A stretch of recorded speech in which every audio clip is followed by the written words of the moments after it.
आप पढ़े लिखे हैं, तो पढ़े लिखे तो आप जिस पार्टी में हैं तो आप अपने पार्टी के नेता पर ही सवाल खड़ा कर रहे हैं। आप तेजस्वी यादव पर ही सवाल कर रहे हैं। आप जो सब अन्य पार्टी के बड़े चेहरे जिसकी बात आप करते हैं तो फिर उस पार्टी में है क्यों? जब आपको यही पसंद है तो आप विधानसभा चुनाव में इसी पार्टी से, तो पार्टी जनसुराज तो बांट रही थी टिकट, क्यों नहीं आपने ले लिया? जनता पार्टी से नीरज कुमार सिन्हा है, नीरज कुमार है, प्रत्याशी बने हुए, ठीक है, वह बूथ स्तर के कार्यकर्ता है, बहुत छोटे कार्यकर्ता है, तो उनको अगर यदि पार्टी ने उम्मीदवार बनाए तो कोई गुनाह किया है क्या? फैजल खान सर या खान सर और रोशन आनंद सर के बीच में जो विवाद चल रहा है, वह विवाद अब देखिए जुबानी जंग में बदल गई जी। अब ये जुबानी जंग कहां तक जाके कहां पर समाप्त होगा? जेल की यात्रा भी आपने देखा, कोर्ट कचहरी की भी यात्रा आपने देखा। खेसारी लाल यादव का लाइन और लेंथ क्या होना चाहिए? आपके उम्मीदवार हैं बांकीपुर विधानसभा उपचुनाव में और आप जो है सो आपका लाइन, लेंथ, टोन, ट्यून सब कुछ अदला बदला हुआ नजर आ रहा है। पार्टी में कितने लोग हैं, कितने लोग भारतीय जनता पार्टी में चले आए जब आपका जब लाइन और लेंथ प्रशांत किशोर की जनसुराज का उतना ही बढ़िया था, तो फिर उनकी पार्टी से, उनकी नौका पर से उतर करके लोग भारतीय जनता पार्टी में क्यों जा रहे हैं? कुछ तो बात है। नमस्कार, मैं प्रिया राज और आप देख रहे हैं स्वराज पोस्ट। आप सभी दर्शकों का हमारे खास शो पैनी नजर में बहुत बहुत स्वागत है। पावर स्टार कहे जाने वाले पवन सिंह और सुपर स्टार कहे जाने वाले खेसारी लाल यादव एक बार फिर आमने सामने हैं। लड़ाई काफी टक्कर का होगा, जिसका असर चुनावी मैदान में आपको देखने को मिलेगा। और खैर, हमें बताने की जरूरत नहीं है कि किस चुनाव की बात मैं कर रही हूं। तो वहीं दूसरी तरफ फैजल खान उर्फ खान सर और रोशन आनंद सर के बीच की जो लड़ाई है, अब ये लड़ाई और तगड़ी होती जा रही है। हालांकि अब तक लोग सोच रहे थे कि ये जो लड़ाई है अब खत्म हो गई, खान सर की जिस तरह से अग्रिम जमानत मिल गई तो अब ये लड़ाई पूरी तरह बंद हो जाएगी। लेकिन अब और बड़े बड़े खुलासे हो रहे हैं, अंदर की बात बाहर आ रही है और इसका असर बच्चों के भविष्य पर पड़ रहा है, उनके मानसिक संतुलन पर पड़ रहा है और समाज में पड़ रहा है। तो वहीं पावर स्टार और सुपर स्टार की लड़ाई अब बांकीपुर क्या बिहार विधानसभा उपचुनाव पर भी असर डालेगा, इसका इंपैक्ट रहेगा? सीधे बातचीत करने के लिए हमारे साथ मौजूद वरिष्ठ पत्रकार रवि उपाध्याय सर है। नमस्कार सर। सर, पावर स्टार कहे जाते हैं पवन सिंह और ऐसे में सुपरस्टार कहे जाने वाले खेसारी लाल यादव हमेशा ट्रेंड में बने रहते हैं, लेकिन अब बात उनके गानों की नहीं है, बल्कि बात आ गई है समर्थन का और चुनाव में जो अभी माहौल चल रहा है बांकीपुर उपचुनाव। सर, क्या कुछ कहिएगा, कितना इम्पैक्ट रहेगा इन दोनों का और क्या ये लड़ाई आगे भी बढ़ती नजर आएगी? देखिए, आप जब खेसारी लाल यादव की बात कर रही हैं, जो बड़े कलाकार हैं भोजपुरी इंडस्ट्रीज के, और दूसरी तरफ पवन सिंह की बात कर रही हैं, जो कि एक वह भी भोजपुरी इंडस्ट्रीज के ही बड़े कलाकार हैं, पावर स्टार कहे जाते हैं और अब तो एमएलसी भी बन चुके हैं। वो एमएलसी हैं और आपको खेसारी लाल यादव न विधायक बन पाए, न राज्यसभा जा पाए, सिर्फ सुपरस्टार बन करके घूम रहे हैं बाजार में। और दूसरी तरफ देखिए फैजल खान सर की आपने चर्चा की, हाँ, बिल्कुल, जो बड़े कोचिंग संस्थान चलाते हैं, कई सारे वह काम भी करते दिखाई पड़ते हैं, सामाजिक सरोकार से जुड़ा हुआ। उसी तरफ रोशन आनंद सर, वह भी एक बड़े शिक्षाविद हैं, बड़े लोगों को, बड़े छात्रों को उन्होंने अच्छे जगह पर प्लेसमेंट भविष्य सुधारा है। तो वो उनके बीच में जो फैजल खान सर या खान सर और रोशन आनंद सर के बीच में जो विवाद चल रहा है, वह विवाद अब देखिए जुबानी जंग में बदल गई है जी। अब ये जुबानी जंग कहां तक जाके कहां पर समाप्त होगा? जेल की यात्रा भी आपने देखा, कोर्ट कचहरी की भी यात्रा आपने देखा, उसके बाद से आपने देखा कि इस घटनाक्रम में कितना कुछ आपको दिखाई पड़ा। कई कोचिंग संस्थान के बीच में जो है सो वो उसका प्रशासन की ओर से नकेल कसा गया, कई तरीके की बात आई और छात्र दो गुटों में बट गए। छात्र दो गुट में बटे तो बटे। अब देखिए सवाल ये है कि अब आपको बांकीपुर विधानसभा का उपचुनाव हो रहा है। ऐसे में थोड़ा इससे पहले हम लोग बात कर लें खेसारी लाल यादव और पवन सिंह की बात कर लेते हैं। और पवन सिंह की जब बात करेंगे तो हम मैथिली ठाकुर की भी बात करेंगे। हाँ बिल्कुल। वह भी एक बड़ी कलाकार हैं, बहुत गायिका है, लोक गायिका है, प्रसिद्ध गायिका है और कम उम्र में उन्होंने बड़ी ख्याति प्राप्त की है। भारतीय जनता पार्टी से अलीनगर से वह विधायक हैं। तो आपको मैथिली ठाकुर की बात कर लेंगे, हम बात कर लेंगे थोड़ा सा मनोज तिवारी की भी बात करेंगे। वो भी जाने माने कलाकार हैं, जाने माने कलाकार हैं। बिहार पूर्वांचल आपको से वह उनका नाता रहता है, वह बिहार के हैं। इतनी बात उनके गाने आज भी बिल्कुल बड़े कलाकार हैं। देखिए खेसारी लाल और पवन सिंह की जब हम बात करेंगे तो उससे अगर यदि हम देखेंगे तो मनोज तिवारी एक सुपरस्टार है, उसमें भी कहीं कोई दो मत नहीं है। और गाना भी उनका जो गाते हैं तो वह भी जो है सो अब बिहार पर भी उनका गाना है लिट्टी चोखा वाला। बिल्कुल। तो वो अब देखिए पवन सिंह, मनोज तिवारी, मैथिली ठाकुर, खेसारी लाल। देखिए खेसारी लाल का यह जो मामला, जो मसला हम लोग बताना चाह रहे हैं, और विधानसभा का बिहार में उपचुनाव हो रहा है, बांकीपुर विधानसभा का उपचुनाव, यह भारतीय जनता पार्टी की सीट है। भारतीय जनता पार्टी इस सीट को अपने पाले में करने के लिए कवायद कर रही है और देखा भी गया। और इसलिए कवायद हो रहा है क्योंकि राष्ट्रीय अध्यक्ष जो नितिन नवीन है उनकी सीट है, उनके इस्तीफे के बाद ही यहाँ से उपचुनाव हो रहा है।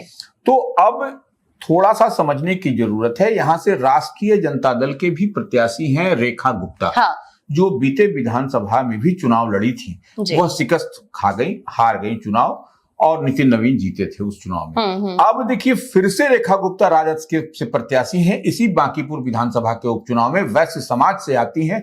इतनी बात हम समझ रहे हैं। बिल्कुल। खेसारी लाल यादव यादव समाज से हैं, इतनी बात भी समझने की जरूरत है। लेकिन बिहार विधानसभा में आरजेडी के टिकट पर चुनाव लड़े थे। वही कह रहे हैं, आरजेडी से छपरा से लड़े थे। हाँ जी, छपरा से लड़े थे और वह शिकस्त खा गए थे। भारतीय जनता पार्टी से वह चुनाव हार गए थे वहां पर। तो ऐसे में, ऐसी स्थिति परिस्थिति में खेसारी लाल यादव का लाइन और लेंथ क्या होना चाहिए? आपके उम्मीदवार हैं बांकीपुर विधानसभा उपचुनाव में, और आप जो है सो आपका लाइन, लेंथ, टोन, ट्यून सब कुछ अदला बदला हुआ नजर आ रहा है। अब यू टर्न है कि कौन टर्न है वो तो हमारे स्वराज पोस्ट के व्यूअर्स ही बताएंगे।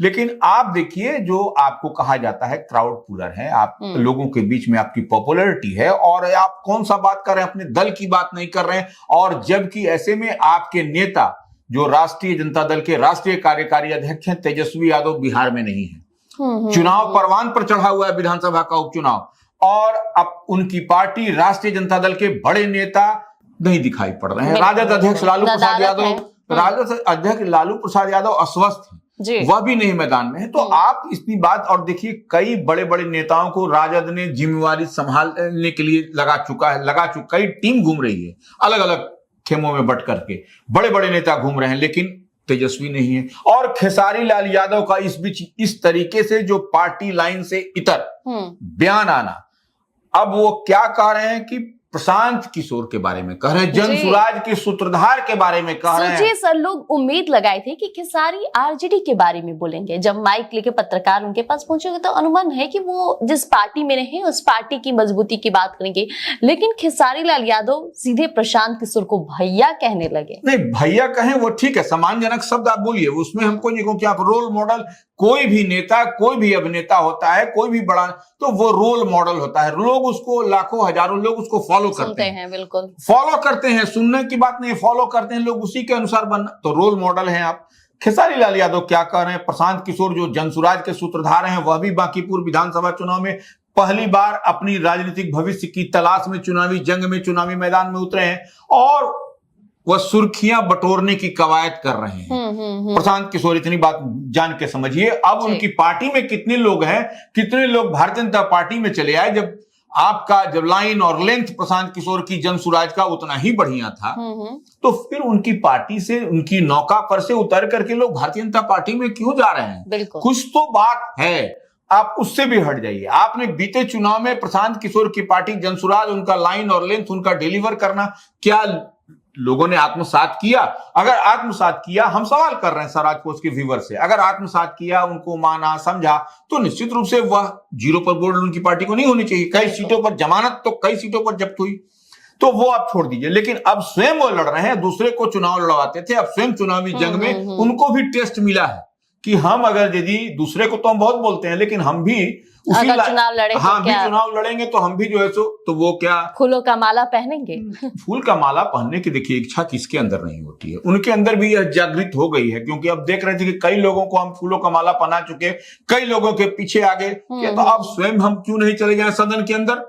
तो देखिए इच्छा तो उनकी बहुत थी, लेकिन अब बिहार विधानसभा के उपचुनाव में वह भी एक देखिए एक्सपेरिमेंट, हम बार बार इस बात को दोहराते हैं, एक्सपेरिमेंट कर रहे हैं, देख रहे हैं, समझ रहे हैं कि अगर यदि राष्ट्रीय अध्यक्ष की जो जिस सीट से इस्तीफा दिया हो उस सीट से यदि हम प्रत्याशी हैं, जीतते हैं तो भी बाबा, हारते हैं तो भी बाबा, कहेगा लोग कि देखिए कितनी बड़ी प्रशांत किशोर ने काम किया हाँ। और वोट का प्रतिशत लाया, दूसरे नंबर पर है, तीसरे नंबर पर है, या जीत जो भी चर्चा तो ऐतिहासिक हो जाएगी। ये देखिए यही विजन है उनका, यही विजन है, इसी को समझने की जरूरत है। आप प्रशांत किशोर को ज्यादा समझ सकते हैं, लेकिन इतनी, और वो बांकीपुर विधानसभा उपचुनाव से प्रत्याशी बने हैं, बांकीपुर विधानसभा उपचुनाव को वह कितना समझते हैं, यह तो हम इतनी बात। अब मान लीजिए भारतीय जनता पार्टी से नीरज कुमार सिन्हा है, नीरज कुमार है, प्रत्याशी बने हुए, ठीक है, वह बूथ स्तर के कार्यकर्ता है, बहुत छोटे कार्यकर्ता है, तो उनको अगर यदि पार्टी ने उम्मीदवार बनाए तो कोई गुनाह किया है क्या?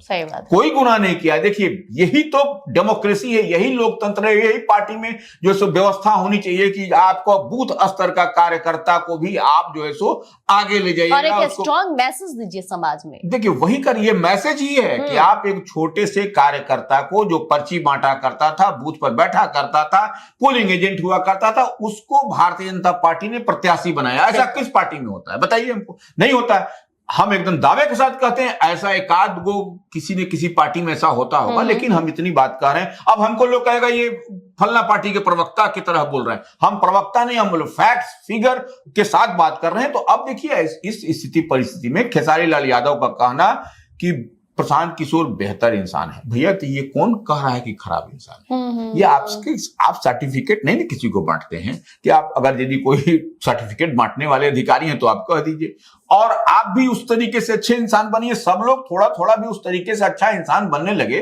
तो फिर बिहार अपने आप में स्वतः मॉडल स्टेट हो जाएगा। उन्होंने तो अपनी पसंद की भी बात की, उन्होंने कहा है कि मुझे पसंद है, मुझे पसंद है क्योंकि वह पढ़े लिखे। हाँ राइट। ये तो आप पढ़े लिखे हैं, तो पढ़े लिखे तो आप जिस पार्टी में हैं तो आप अपने पार्टी के नेता पर ही सवाल खड़ा कर रहे हैं। आप तेजस्वी यादव पर ही सवाल कर रहे हैं, आप जो सब अन्य पार्टी के बड़े चेहरे जिसकी बात आप करते हैं तो फिर उस पार्टी में है क्यों? जब आपको यही पसंद है तो आप विधानसभा चुनाव में इसी पार्टी से, तो पार्टी तो जनसुराज तो बांट रही थी टिकट, क्यों नहीं आपने ले लिया? क्यों नहीं आप उम्मीदवार हो गए, प्रत्याशी हो गए? तो देखिए यह सब ये किस लाइन और लेंथ की बात है। और बेहतर इंसान है इसलिए चाहिए, और गार्जियन ही सही नहीं होगा तो मुझे नहीं लगता कि बच्चों का भविष्य सही हो पाएगा। कई तरीके के सवाल वो कह रहे हैं, तो भाई आप किसको कह रहे हैं कि गार्जियन सही होगा तो बच्चों का भविष्य? यह बात तो सब लोग जानता है कि गार्जियन सही नहीं होगा तो बच्चों का भविष्य नहीं। तो आप जिस पार्टी में हैं क्या आप अपनी पार्टी को बता रहे हैं क्या कि गार्जियन सही नहीं है तो हमारा पार्टी का भविष्य ठीक नहीं होगा? या तो ये देखिए इस तरीके से बात है कि वह क्या बोल रहे हैं, या तो उनको समझ है या हमसे तो हम लोग उनके तो तुलना में नहीं है, पसका में नहीं है खेसारी लाल के। तो वह किस तरीके से और विजन की बात कर रहे हैं कि प्रशांत किशोर के पास विजन है। अरे भैया विजन नहीं है तो उनका एफिडेविट देख लीजिए ना। उसी जो प्रशांत किशोर ने जो चुनाव आयोग में जो अपना एफिडेविट जो दावा हलफनामा किया है उसमें तो सब कुछ है कि उनके पास विजन है, तभी तो वो चुनाव लड़ने के लिए मैदान, चुनाव लड़ने के लिए इतनी संपत्ति के मालिक है। अच्छा ये हम कह रहे हैं। अगर हमारे पास रहता तो हमारे पास तो हम भी अपनी संपत्ति के मालिक होते। तो वो देखिए सब कुछ नहीं कर सकता, इतनी बात मान के चलिए। तो अब देखिए सवाल है कि बहुत पसंद है तो आप उनका विजन को आप ठीक है, विजन के पास में है, किसके पास विजन नहीं है? आप जिस बिना विजन के आप मैदान में नहीं, बिना विजन के राष्ट्रीय जनता दल लंबे समय तक कार्य यहाँ संभाला। हाँ देखिए चेंज होता है, साइक्लिक वे में साइकिल का पहिया भी ऐसे से चलता है, आइडियोलॉजी। तो वो अब लालू प्रसाद यादव के बारे में क्या कहा जाता है, राजद के बारे में क्या कहा? गरीबों को जुबान देने का काम किया है, गरीबों का मसीहा। समाज के अंतिम पायदान पर बैठे किसी व्यक्ति को अगर यदि किसी ने आवाज दिया है उनका नाम है लालू प्रसाद यादव, राष्ट्रीय जनता दल।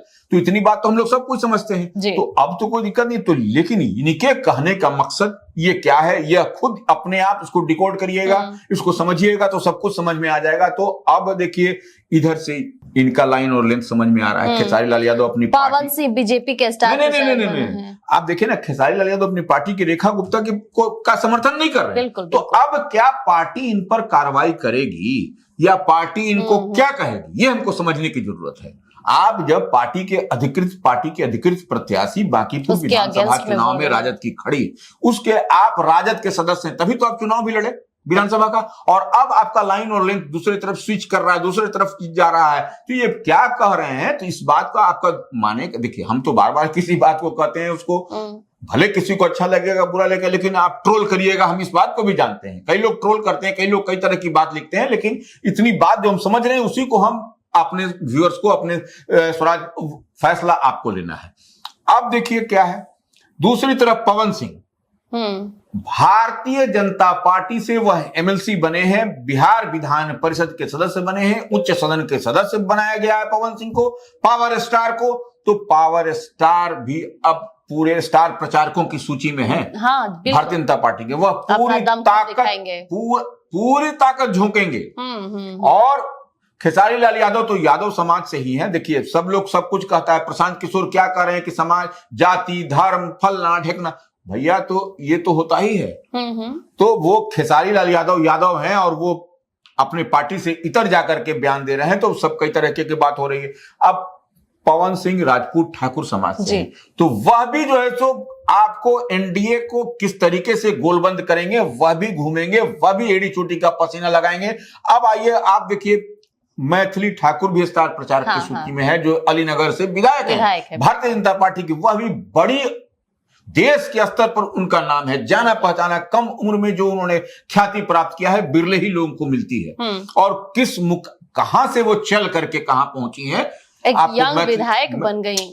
अरे विधायक तो छोड़िए ना, विधायक तो कितना बनवा, हम कह रहे कहां से वो चली, कैसे वो, देखिए मैथिली ठाकुर कितने कष्ट से, कितने जूझते हुए कहां से मुकाम हासिल किया, ये हम कह रहे हैं। और उन्होंने एक कहीं ना कहीं एक पैरामीटर बना दिया, एक बड़ी लकीर खींची है मैथिली ठाकुर ने। और वालीनगर से विधायक है, वह भी भाजपा से हैं, और भाजपा के स्टार प्रचारक की सूची में वह भी जिस समाज से आती है, तो वो ब्राह्मण का भी वोट आपको इधर नहीं होगा। हम कई तरीके की बात कर रहे हैं। तो अब मनोज तिवारी भी बड़े स्टार हैं, सुपर स्टार हैं, भोजपुरी फिल्म के ही, भोजपुरी समाज के ही। वह भी जो है भारतीय जनता पार्टी की सूची में है, वह भी अपना ताकत झोंक रहे हैं, वह भी आपको दिखाई पड़ेंगे। 30 तारीख को चुनाव होगा, परिणाम आने दीजिए। हम तो बार बार कहते हैं, कई लोग कई तरीके की बात देखिए झांसा तो कई तरीके से दिया जाता है चुनाव में, लेकिन बांकीपुर विधानसभा के उपचुनाव में आप देखिएगा, यहाँ बौद्धिक है ये वोटर्स, आप उनको इधर उधर नहीं कर पाइएगा। और देखिए बड़ी तैयारी है आपको, जब आपको हम बता रहे हैं पवन सिंह रहेंगे, मनोज तिवारी घूमते हुए दिखाई पड़ रहे हैं, मैथिली ठाकुर तो बाकी बड़े बड़े जो नेता हैं वो तो रहेंगे। देखिए हम बात कर रहे हैं कि कैसे कनेक्ट हो रहा है और कहां पर लोग अभी, जैसे जैसे 30 तारीख को वोटिंग है ना, तो आप देखिएगा कि कैसे 22 तारीख के बाद क्या समा और फिजा बदलती है। तमाम लोग देखिए, सुर्खी बटोरना अलग बात है, आप मीडिया को मैनेज कर करके इधर उधर से करके कहां से क्या कर रहे हैं, कितने समर्थक आपको, बांकीपुर विधानसभा उपचुनाव जो हो रहा है उसमें कितने वोटर आपके साथ में हैं, यह भी तो खैर उस दिन पता चल जाएगा कि कितने लोग किसके साथ में, जमीन पे दिखेगा वो तो सब छिपा, वोटर कहीं के प्रचार प्रसार किसका हो रहा है, यह सबको समझ में आ रहा है। इतनी बात हम लोग भी देख रहे हैं, एक एक आदमी को हम लोग पहचानते हैं यहाँ पर, ऐसी बात नहीं। सर अब थोड़ा खान सर की बात कर लिया जाए, काफी बागी तेवर अपनाए हुए हैं, पॉडकास्ट के दौरान बड़ी बड़ी बातें, यहाँ तक कि एक पत्रकार को भी घसीट दिए, और जो फैजल खान उन्हें कहते हैं उनको तो जमकर सुनाए हैं। देखिए एक बात है, अब जो फैजल खान उर्फ खान सर, हम बार बार कहते हैं विद्वान है, इसमें कहीं कोई दिक्कत नहीं। रोशन आनंद सर वह भी विद्वान है, कई बच्चों का भविष्य उन्होंने बनाया है, दोनों को हम दोनों की बात कर रहे हैं। तो लेकिन इसमें थोड़ा सा देखिए, आप बोलने के लिए कहीं कोई मनाही नहीं है, लोकतंत्र है, डेमोक्रेसी है, हर आदमी बोलता है, लेकिन बोलने के क्रम में थोड़ा सा अपने आप को आप संयम बरतिए, और जो बोलिए कि इस तरीके से बात नहीं बोलिए जो कि समाज में आप हम फिर बार बार कहेंगे कि आप रोल मॉडल हैं, और रोल मॉडल जो समाज का होता है, पढ़े लिखे विद्वान लोग इस तरीके की बात करते हैं, उस तरीके से लोग आपको लाखों लोग, हजारों बच्चे बच्चियां, उनके अभिभावक आपको फॉलो करते हैं। फैजल खान जिस तरीके से बात करेंगे तो वह जो है सो कहीं ना कहीं वो गड़बड़ आपको होगा, मैसेज अच्छा नहीं जाएगा, अभिभावक भी कहीं ना कहीं आपसे नाराजगी होगी, बच्चों की तो होगी, और कई बच्चियों का आपको रिस्पेक्ट रिगार्ड करते हैं, तो वह एक अलग विषय है। अब देखिए आप किसको क्या बोल रहे हैं, पत्रकार को बोल रहे हैं। अरे भैया, सब पत्रकार वैसा नहीं है, आपको बोलना ही था तो बहुत अच्छे कथित पत्रकार, तो एक कुछ समझ में आता, हम भी समझते, आप भी समझते, ये तो आप सबको एक ही लाइन से, एक ही स्टिक से आप हाँक दीजिएगा, तो ये तो ठीक बात नहीं है। देखिए, आप सबको, लोकतंत्र है, इसका मतलब ऐसा नहीं कि आप किसी को कुछ बोल दिए, या जो पत्रकार की आप बात कर रहे हैं, या जो गरिमा है, जो पद है, उस पर कुछ बोल दिए, हाँ, वो नहीं बोलना चाहिए। देखिए, आपको तो आप गड़बड़ हो जाएगा। आपने देखा भी कि ये, अच्छा देखिए, अब रोशन आनंद सर भी, वह भी खान सर पर व्यक्तिगत होते हुए दिखाई पड़ रहे हैं, तो ठीक है, ये आप लोगों की बात है, आप एक दूसरे पर होइए, लेकिन कुछ गरिमा में रह के करिए। हालांकि हम आपको सजेशन देने वाले कोई नहीं होते हैं, लेकिन आप गुरु हैं, पढ़ाते हैं, दोनों आदमी समाज को आप बेहतर कुछ करते हैं, इसलिए हम लोगों को लगा कि नहीं, इसमें कुछ इंटरफेयर करना चाहिए, बोलना चाहिए। आपको खान सर हो या रोशन आनंद सर, ये तो देखिए, अब वह भी, अब रोशन आनंद भी अब बोलते हैं कि भाई हम व्यक्तिगत हो जाएंगे, तो व्यक्तिगत देखिए, व्यक्तिगत अंदर खाने में अब सब कुछ, कई लोगों की लोग जानता है, तो इसका मतलब यह थोड़ी है कि पब्लिक डोमेन में इसको रख दिया जाए, कुछ तो अंदर खाने में रहने दिया जाए, क्योंकि समाज में भी कुछ न कुछ इस तरीके से जाएगा तो वह एक विकृत कुछ दिखाई पड़ेगा, तो ये ठीक नहीं लगता है। और इसका देखिए, यह कुछ जब फैजल खान या खान सर कह लीजिए या रोशन आनंद सर के बीच में यह जो चल रहा है, यह 2 जून की रात से ही चला। हाँ, बिल्कुल। जो उस दिन की घटना याद करिए, जेल की यात्रा, कोर्ट कचहरी, तमाम तरह का उठा पटक देखने को मिला, तो यह भी एक परेशानी का सबब है। और कि पटना का, इन दिनों राजधानी पटना में इस तरीके से जो फैजल खान सर का और रोशन आनंद सर का जो विवाद चल रहा है, उसको लेकर के छात्रों में भी इस तरह अच्छा मैसेज नहीं जा रहा, और इसका इंपैक्ट हम आपको बता रहे हैं कि आप देखिएगा कि जब 30 तारीख को मतदान होगा, उस दिन भी आपको दिखाई पड़ेगा। अब हम क्या दिखाई पड़ेगा, वह भी आप देखिएगा किस तरीके से वोट का डिवीजन ऑफ वोट होता हुआ दिखाई पड़ेगा, और जो यह मुगालते में है कि हम इस तरीके से हो रहा है तो हमको लाभ होगा, वह कुछ नहीं होने जा रहा है, इतनी बात तय मान के चलिए। तो देखिए, पावर स्टार पवन सिंह हो या सुपर स्टार खेसारी लाल यादव हो, इन दोनों की लड़ाई और अब पार्टी का क्या निर्णय होता, सब कुछ बताएगी। लेकिन रोशन आनंद सर और खान सर की ये लड़ाई कब थमेगी, कब अपनी गरिमा में रह के बातचीत करेंगे, ये भी देखना दिलचस्प होगा। और इन दोनों की लड़ाई को लेकर आप क्या मानते हैं, कमेंट में जरूर बताइएगा। धन्यवाद। गोल, जहां 28 वर्षों के सफर में 18,000 से भी अधिक छात्रों ने डॉक्टर एवं इंजीनियर बनकर सफलता की ऊंची उड़ान भरे है, जहां साधारण छात्र भी बिहार एवं झारखंड टॉपर बनकर बड़ा इतिहास बना रहे हैं। दूरदर्शी शिक्षाविद श्री विपिन सिंह के मार्गदर्शन में मेडिकल एवं इंजीनियरिंग के लाखों छात्रों के लिए आशा की किरण के रूप में गोल, द रिजल्ट फैक्ट्री,